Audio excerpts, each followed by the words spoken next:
Hello mga Mars! Good morning, good afternoon, good evening. Welcome to my vlog. Tara, gagawa tayo ng creamy Bicol Express.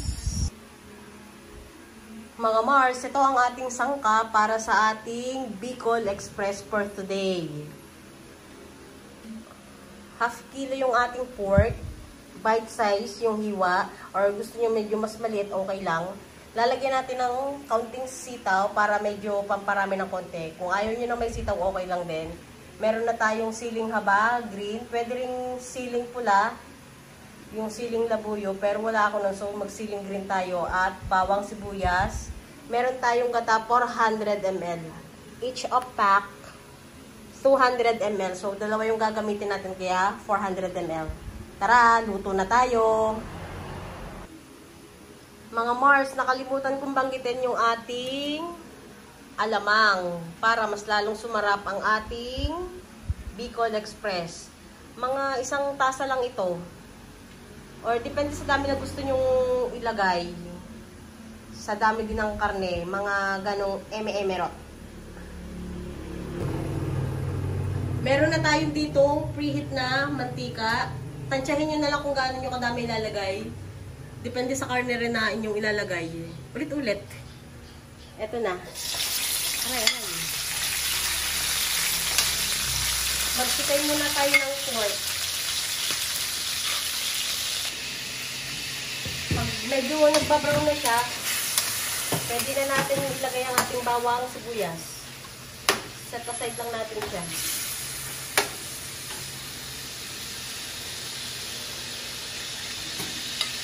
Bawang at sibuyas.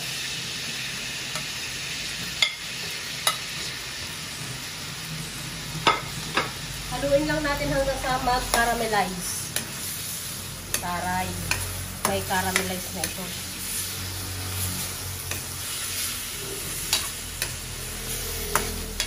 Mahina lang ng apoy.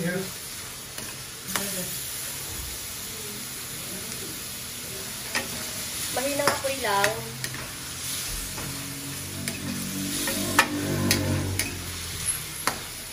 Para hindi masunog ang ating bawang sibuyas.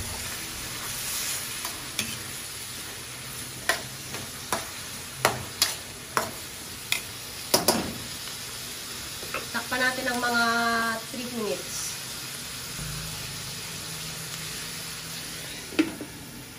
Balikan natin siya after 3 minutes.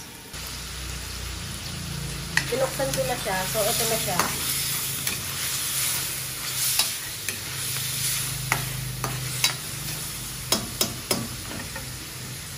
Ang bango. Pwede na natin ilagay ang ating alamang.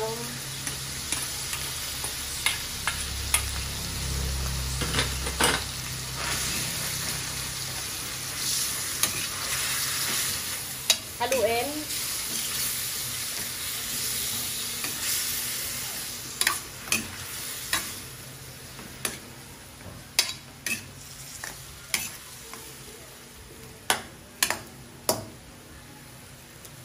Lagyan natin ng kaunting black pepper. Takpan. Mahinang apoy ulit. Balikan natin ang mga after 10 minutes.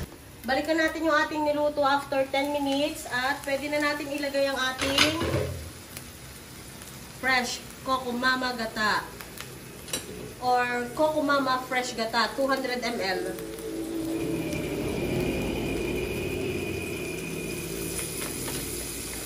Takpan natin sa mahinang apoy or takpan natin at pahinain ng apoy.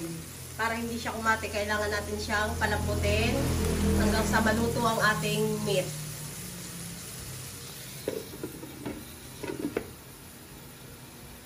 Balikan natin after 10 minutes, I think. Buksan na natin siya after ng 10 minutes. Eto na.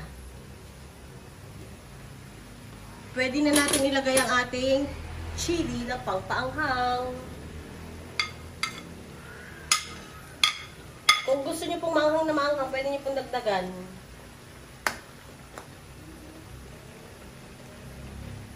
At ilagay na rin natin ang ating sitaw.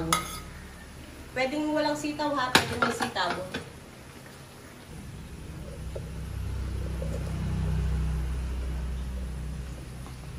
Luto na ang ating Bicol Express.